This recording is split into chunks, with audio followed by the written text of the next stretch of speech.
The trick was, we'll make it like an ad, and we'll reframe the headline so that when you're searching, maybe you see the spot and you read the headline, but maybe you don't understand that it's actually sponsored by the campaign. Now, where this war is fought out is, of course, in the realm of information. Bless us, arboreal creatures that we may yet be, sprinkled with divinity. We'll believe too easily that which is laying before us. And if you look online and see, oh, well, Kamala Harris seems to be universally adored, we'll accept it. Here's the right side of, and I mean right wing side of legacy media covering Kamala Harris campaigns, clever but deceptive use of adverts that look like Google searches. We've already spoken in some depth to Robert Epstein, who says for some time Google has been favoring pro-Dem posts and search results while masking the opposing view. This is being now significantly added to by the Kamala Harris campaign that are placing ads that are deliberately designed to look just like the headlines you would find in an ordinary search. So you have the robust, full-throated, wholehearted support of that aspect of the establishment, and then you have the insidious stitches of digital manipulation and, you would have to say, clever online campaigning to add to it. Here it is being covered on Fox. The Harris campaign accused of manipulating headlines. Axios reporting the campaign is giving real news articles a pro-Kamala Harris spin and then using them in Google ads. The trick was, we'll make it like an ad, and we'll reframe the headline so that when you're searching, maybe you see the spot and you read the headline, but maybe you don't understand that it's actually sponsored by the campaign. Show it, guys. Here we go. So this involved what? They cited CNN, NPR, Reuters, Associated Press, The Guardian a lot. And you would see this as you were going through your internet search. And, well, that's cheating. Wow, it is. You know, this is really, and I should also point out that Google says that there was a glitch in their system that meant that some of the sort of barriers that they try to put in to make it clear what this is weren't working. Oops. I wonder if it was true for other campaigns as well. We don't know that yet, but they say they're looking into that. But just as an example, so this is a Guardian headline. VP Harris fights abortion bans. Harris defends reproductive freedom. Well, those things are true. That's a, factual statement. That's something that she backs and supports.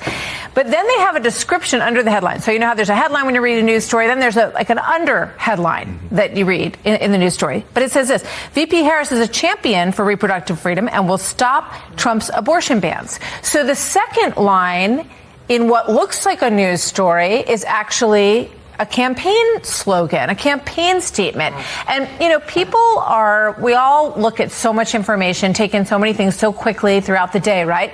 This is very subtle, very manipulative. And in a moment when you also have a stepped up threat from Iran trying to get their bots into all of this and influence people in ways that are very subtle and difficult to figure out, this is something that I think requires a lot of diligence on the part of people who are looking for this information. And Google says it's just what? They got one by the goalie? Yeah, Google says, well, there was a glitch. There's supposed to be more disclosure that this is an ad, a campaign ad, and they're going to work on that.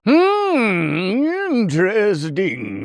Because even though it says like it's an advert, it's still pretty deceptive and misleading, isn't it? And I suppose more and more we have to be aware of the information that we are presented with. What would you propose? That a government that is overtly campaigning for more ability to censor and control information that you have access to ought be behaving responsibly when they present you with information, that it should be playing this as a campaign. I paid for this message. I endorse this message. That kind of old school rhetoric that used to surround campaign content. It's very interesting that on one hand we're presented with the idea that we are unable to discern true information from false information, and elsewhere they deploy campaign techniques that are deliberately deceptive, somewhat comparable, you might argue, to the Pied Piper campaign that became famous when they suspected that MAGA and Trump-style candidates would be unfavorable even among moderate Republican voters. So put Democrat campaign money behind the campaigns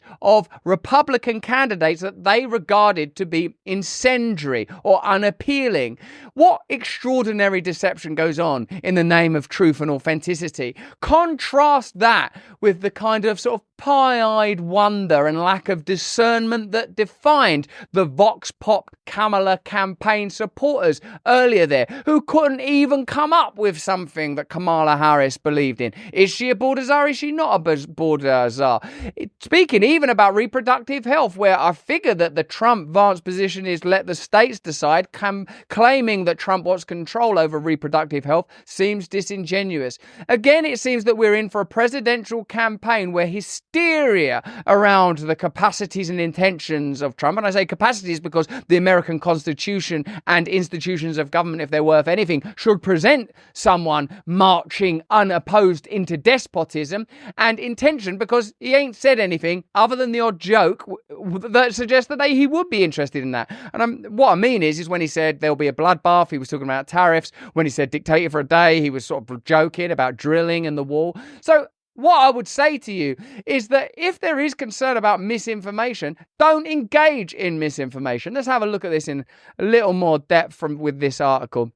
Kamala Harris's presidential campaign has been running Google ads just like many others. The only problem, her campaign is deliberately making it look like news. Outlets like The Guardian, NPR, Reuters and AP, USA Today and Time are on her side by running ads designed to look like flattering headlines, in addition to the propaganda that they're already providing.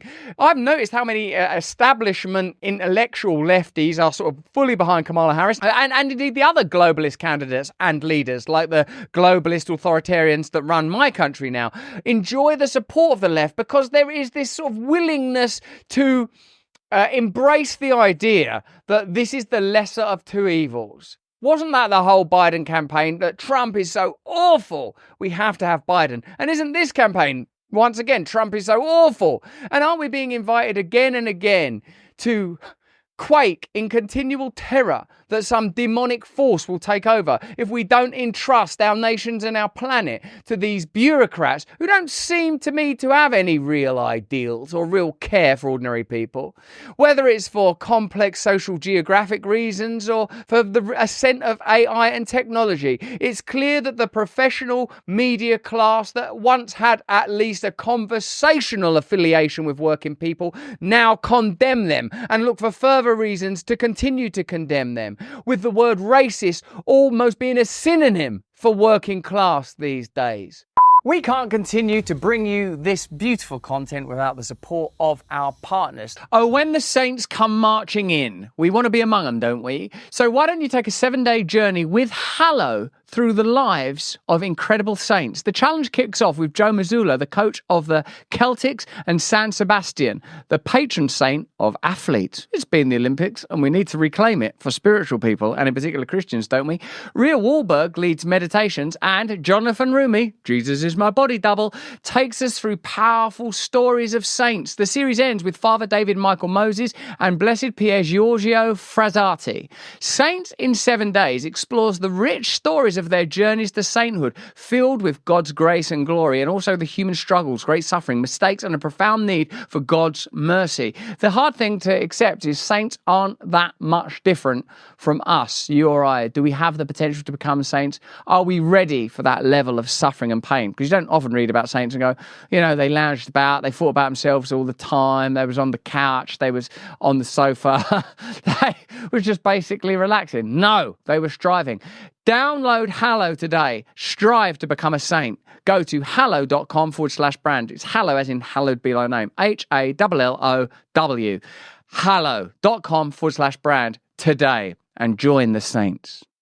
Let's look in more detail. Axios first reported this and noted that former President Donald Trump's campaign had not done the same. So Trump's campaign's not using these type of ads, although, you know, maybe they will because it looks like it's working. With this practice repeatedly condemned as one that spreads misinformation.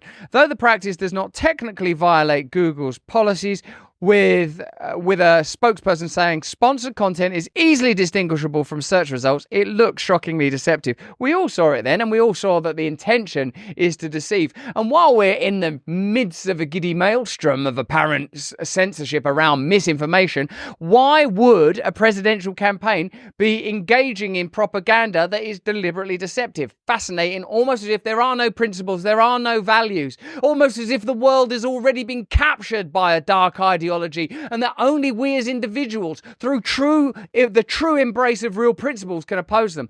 Though the ads include links to real articles from the news outlets, the headlines and supporting text have been altered to read as though the articles support the Harris campaign's objectives, notes Axios. Spokespeople for brands such as CNN, USA Today and NPR, whose links appeared in Harris for President ads, said they were unaware their brand was being featured in this way.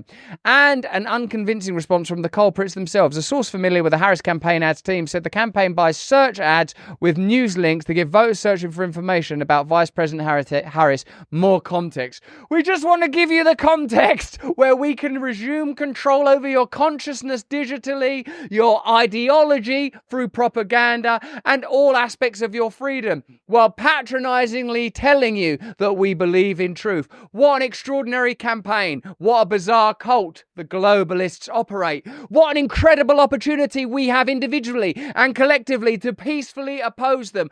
Do we recognize yet that hold on a second, hearken, that's a CIA chopper. It's landing on the premises. Hey, you knew we were broadcasting from the UK. It's been great. Let's get the bracelets on and get out of here, baby. Nope, they seem to have moved on. Maybe Edward Snowden or Julian Assange were drifting around nearby. Maybe there's a protest somewhere that doesn't bear the right inflections.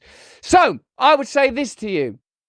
Be bloody discerning about the information that you read, but trust higher principles, trust yourself, trust the deep alliances that we can form one another, and never trust the establishment, ever. Who they tell you to loathe, be open-hearted to. Who they tell you to treat with extreme suspicion. But that's just what I think. Why don't you let me know what you think in the comments and chat?